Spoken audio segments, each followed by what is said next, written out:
আসসালামু আলাইকুম ওয়া রাহমাতুল্লাহি ওয়া বারাকাতুহু। প্রিয় শিক্ষার্থীরা, কাছে দূরে যে যেখানে আছো, আশা করি আল্লাহর রহমতে সবাই ভালো আছো। ছেলেমেয়েরা, আজকে আমরা একটা গুরুত্বপূর্ণ অংশ আলোচনা করছি, হিসাব সমীকরণ। আমরা সবাই জানি যে হিসাব সমীকরণের সূত্র হচ্ছে এ সমান এল প্লাস ও ই অথবা ই, তাই না ছেলেমেয়েরা? এটা হচ্ছে এক মালিকানা ব্যবসায়ের ক্ষেত্রে এ ইকুয়াল এল প্লাস ই অথবা এ ইকুয়াল এল প্লাস ও ই, মানে ওনার সিকিউরিটি, তাই না ছেলেমেয়েরা? আমাদের এখানে গুরুত্বপূর্ণ প্রশ্ন এসে যায়, যদি আমাদের অংশীদারি ব্যবসার ক্ষেত্রে হয় তাহলে হিসাব সমীকরণটা কী হবে? খুব ভালো করে শুনতে হবে। তখন কিন্তু হিসাব সমীকরণটা এরকম থাকবে না, একটু চেঞ্জ হয়ে যাবে। এ ইকুয়াল এল প্লাস পিই। পিই বলতে পার্টনারশিপ ইকুইটি। খুব ভালো করে শুনতে হবে কিন্তু। আচ্ছা, তার মানে আবারও বলছি, যদি এক মালিকানা ব্যবসা হয় তাহলে হিসাব সমীকরণ সূত্র হচ্ছে এ ইকুয়াল এল প্লাস ও ই। যদি অংশীদারি ব্যবসা হয় তাহলে হিসাব সমীকরণ সূত্র হচ্ছে এ ইকুয়াল এল প্লাস পিই।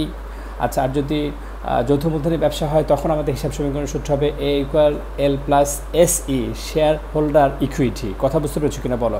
অর্থাৎ আমরা কমন যেটা জানি সেটা কিন্তু এক মালিকানা ব্যবসায়। এখন আমাকে জিজ্ঞেস করতে পারো, স্যার আমরা এটা জানি, বাকিগুলো জানি না কেন? কারণ আমরা জানি পৃথিবীর প্রায় বেশিরভাগ ব্যবসা হচ্ছে এক মালিকানা, এই জন্য এক মালিকানা বেশি প্রচলিত, জনপ্রিয়, এই জন্য এটা আলোচনা করা হয়। আশা করছি সবাই বুঝতে পারবে, সবাই এটা ভালো করে রপ্ত করবে, যেন এটা ভুল না হয়। হ্যাঁ, আজকে এই পর্যন্তই। ধন্যবাদ সবাইকে। আসসালামু আলাইকুম ওয়া রাহমাতুল্লাহ।